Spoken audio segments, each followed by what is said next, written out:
हमारे साथ मौजूद हैं इलेक्शन कमीशन ऑफ पाकिस्तान के साबिक सेक्रेटरी कंवर दिलशाद। कंवर साहब, बहुत बहुत शुक्रिया शो पर ज्वाइन करने के लिए।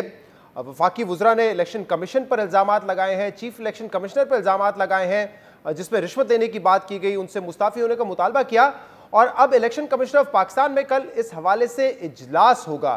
ज़रा बता सकते हैं कि क्या मुमकिन बात हो सकती है इस इजलास में और क्या क्या इख्तियार है इलेक्शन कमीशन ऑफ पाकिस्तान के पास अगर इस किस्म के इल्ज़ाम सियासतदानों के जानिब से उन पर लगाए जाएं तो?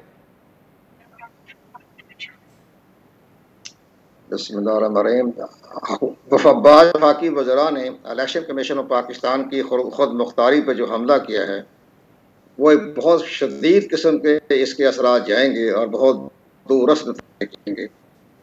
इस लिहाज से देखा जाए तो इलेक्शन कमीशन ऑफ पाकिस्तान अपने इंटीग्रिटी, न्यूट्रलिटी, ऑब्जेक्टिविटी और इसके बाद अपनी इम्पार्शलिटी और रेट को बरकरार रखने के लिए उन्होंने बड़ा सख्त रासत कदम उठा रहा है, जो जैसे कि हमारी इतलात मिल रही हैं।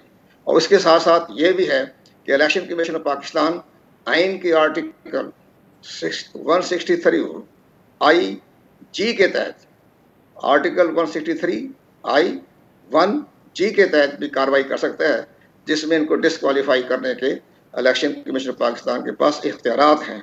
जिसकी वजह से आपको याद होगा कि तलाल चौधरी, नियाल हाशमी और दानियाल अजीज़ को इसी शिक के तहत, इसी आर्टिकल के तहत उनको नाअहल करार दिया 5 साल के लिए।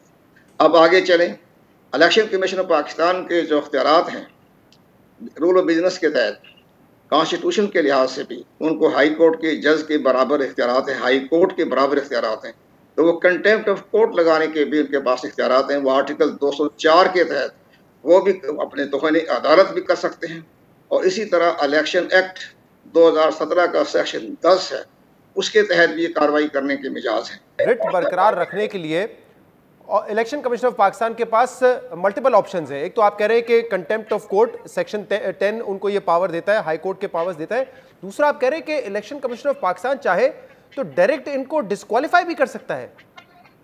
जी हाँ, वो भी आर्टिकल जब 61, 63 आई 163 1 जी है, उसमें ये लिखा हुआ है कि अगर कोई शख्स अगर ये इनके खिलाफ के बारे में कोई ऐसी तज़हील या तजलील करे तो उनको डिस्क्वालीफाई करने के इख्तियारात है। तो इसलिए वही इख्तियारात सुप्रीम कोर्ट ऑफ पाकिस्तान के पास हैं और वही इख्तियारात इलेक्शन कमीशन ऑफ पाकिस्तान के पास हैं। चीफ इलेक्शन कमीशन का स्टेटस जो है वो सुप्रीम कोर्ट के जज के बराबर है। क्या आज तक ईसीपी ने इन इख्तियारात का इस्तेमाल किया है किसी सियासतदान के खिलाफ? क्योंकि मेरी नज़र में तो कोई ऐसा प्रेसिडेंस नहीं है कि ईसीपी ने ये इस्तेमाल किया हो कंटेम्प्ट ऑफ कोर्ट का या किसी को डायरेक्टली इस तरह डिस्क्वालीफाई किया हो अपने इदारे के खिलाफ बात करने पर। हमेशा रिस्ट्रेन का मुजाहरा ही किया है आमतौर पर इदारों ने इस हवाले से। यह आप दुरुस्त फरमा रहे हैं। माजी में कई ऐसे मामले हुए कि हमारे बाद सियासतदानों को जब contempt of court, contempt of election को पेश करना पड़ा।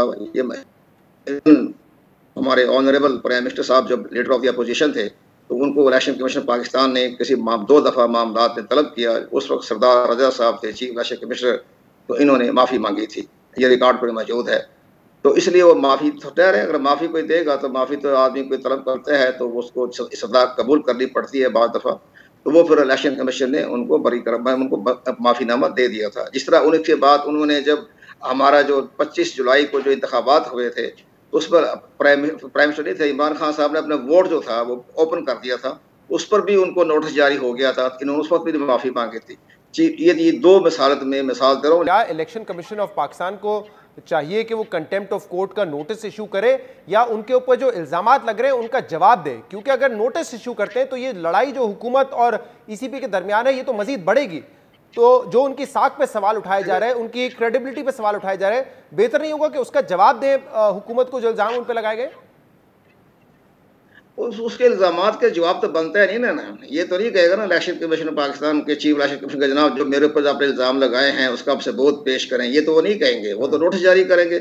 जब नोटिस जारी करेंगे तो उस टाइम जब पेश होंगे आपके आमने सामने, तो फिर जो वफाकी वज़रा जिन्होंने इल्ज़ामात लगाए हैं वो अपने इल्ज़ाम को लेके आगे बढ़ेंगे इलेक्शन कमीशन ऑफ पाकिस्तान के सामने अदरवाइज तो इलेक्शन कमीशन नहीं पूछेगा जी आपने जो इल्जाम लगाए उसका जवाब दें। बहुत वो बहुत नहीं पूछेगा। बहुत शुक्रिया कवि दिलशाद साहब हमारे मौजूद थे। कहते हैं इलेक्शन कमीशन ऑफ पाकिस्तान के पास दोनों ऑप्शन मौजूद हैं। वो चाहे तो इन बयानात पर पार्लियामेंटेरियंस को डिस्क्वालीफाई भी कर सकते हैं, जो पावर सुप्रीम कोर्ट माजी में एक्सरसाइज कर चुकी है। इसके अलावा उनका यह भी कहना था कि कंटेम्प्ट ऑफ कोर्ट की कार्रवाई का आगाज भी इलेक्शन कमीशन ऑफ पाकिस्तान की जानिब से किया जा सकता है। अब देखना यह है कि कल इलेक्शन कमीशन ऑफ पाकिस्तान अपने इजलास में क्या फैसला करता है।